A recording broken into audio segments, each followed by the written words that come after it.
This episode of the Capital G Show has been brought to you by the Battletoads lore. It's just like the Mega Man X lore. It's about a 1-minute video that explains the history of the Battletoads. So if you're like me and this is one of those shows from your childhood, or if you just want to learn about them, check it out. It's in the description. Very good video. What's up, YouTube? Capital G here. So guys, I've come to the realization that I think that I am still a rarity whore. And I don't think that it's something you really grow out of or stop being at any point.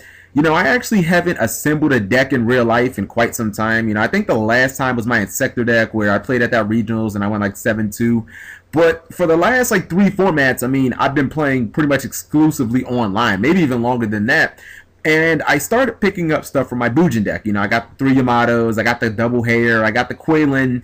And every time that I got to a card that I probably had multiples, you know, sitting in some common box on my table or something like that, I realized that I was making excuses for like picking up the holo version. Like I got to roll Decree and I was like, okay, well, I mean, I can't play common Decrees. It's one of the cornerstones of the Bujin deck. And then I got to Memory of an Adversary and I thought to myself, this is pretty much one of my favorite side cards in the game. I mean, I've got to show it some respect and pick up the super. And by the time that I got to the end of the deck, I was like, fuck, this entire bitch is holo except Crane and Honest. And I think for the most part, rarity whores get a bad rap. You know, like I think that they break down into 2 categories. You know, you have your first category, which is pretty much sensible people, which is about 90% of rarity whores. You know, guys like me who just love shiny things and will usually or almost always upgrade within reason. Take, for example, some cards like Book of Moon, Compulsory Evacuation Device, and Mystical Space Typhoon. I mean, those cards are going to be playable forever, it seems.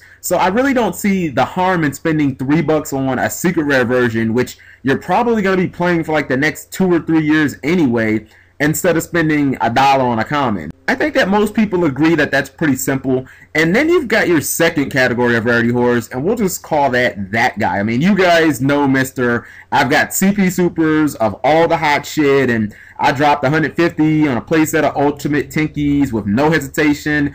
I mean, I think that guy is what most people think of when you say rarity whore. But in reality, most of us either A, just really like a specific type of rarity. Of course, you guys know I love ultra rare, and I'm probably going to go for ultra rare of any card unless there's like a really large price difference. Or B, just want to keep a lot of the best cards in their deck holo because, I mean, it just looks cooler. And a lot of times you're going to be playing these staple cards for years. I mean, I can look back at videos when I first started playing this game or when I first started Yu-Gi-Tubing and, you know, seeing that I ran a Book of Moon or a Mystical Space Typhoon in my deck. And it's like, if I had an ultra back then, I'd still be playing that same exact card now. So I don't think that being a rarity whore is vain in any way. I kind of think of it as, you know, like more like Yu-Gi-Oh style. Because have you ever seen somebody just scroll through their deck when it's fully hollowed out? I mean, it looks like watching just art or something like that. You know what I mean? And for anybody who just doesn't agree at all, they just think it's vain, it's lame, it's stupid, I'll ask you this.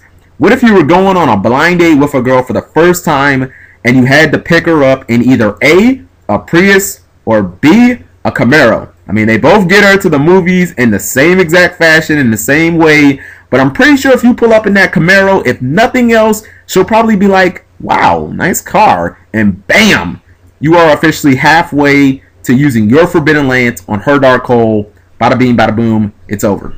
She never stood a chance. So let me know what you guys think, if you agree with me, if you disagree, if you play holo versions of your main decks, or if you just keep a bunch of your like staple cards holo. Thank you guys for watching as always, and take care.